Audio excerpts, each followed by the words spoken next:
नेकी तो दूसरों को फायदा पहुंचाती है। एक वाकया शरो सुदूर में है, आलादत के मलफूजात में भी है कि एक कब्र नमी की वजह से खुल गई, मिट्टी नरम थी, गीली थी तो खुल गई, मुर्दा जाहिर हो गया। तो उस मुर्दे पर लोगों ने देखा कि वो दो शाखें लिपटी हुई हैं और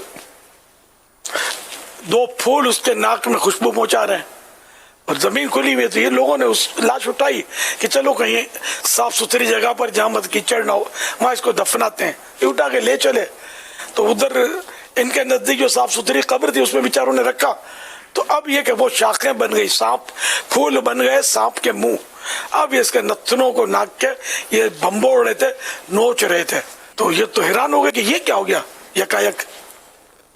तो इतने में कोई साहिब दिल गुजरे जो अल्लाह के नेक बंदे थे, समझते थे इन बारीकियों को। तो उन्होंने फरमाया कि इस मैयत की खैर चाहते हो तो वहाँ उस नरम और कीचड़ जैसी जमीन में ही इसको वहाँ छोड़ दो, जहाँ से तुमने उठाया वहीं दफन कर दो इसको। क्योंकि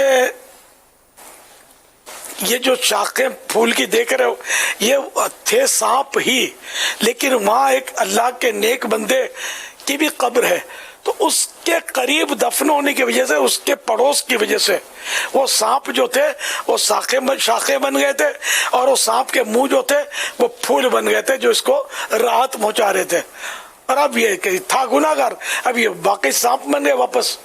तो फिर ये लोगों ने उठाया, उसको उठा के जैसे ही वहां रखा तो फिर वो शाखें और फूल बन गए। तो यूं नेक लोगों की दुनिया से रुखसत के बाद भी अगर पड़ोस मिल जाए ना, साथ मिल जाए तो फायदा होता है। तो अपने मैयत को नेक बंदों के पड़ोस में दफन करना चाहिए। और लोगों की पुरानी सोचें हैं हमारे सामने।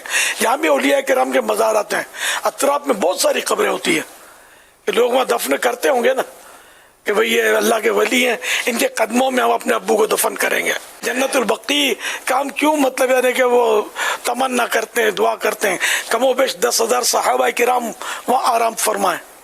फिर सबसे बड़ा ये कि सरकार सल्लल्लाहु अलैहि वसल्लम का पड़ोस वहाँ मुयस्सर है। अहले बेत अतार हैं, बीबी फातिमा हैं, इमाम हसन मुज्तबा हैं रज़ियल्लाहु तआला अन्हु, और न जाने कैसे कैसे औलिया किराम, ताबेईन किराम, बड़े बड़े बुजुर्गान दीन जन्नतुल बकी में आराम फरमाए। तो उनका पड़ोस मिल जाए तो दुनिया में इससे बेहतर कोई पड़ोस नहीं है। काश नसीब हो जाए।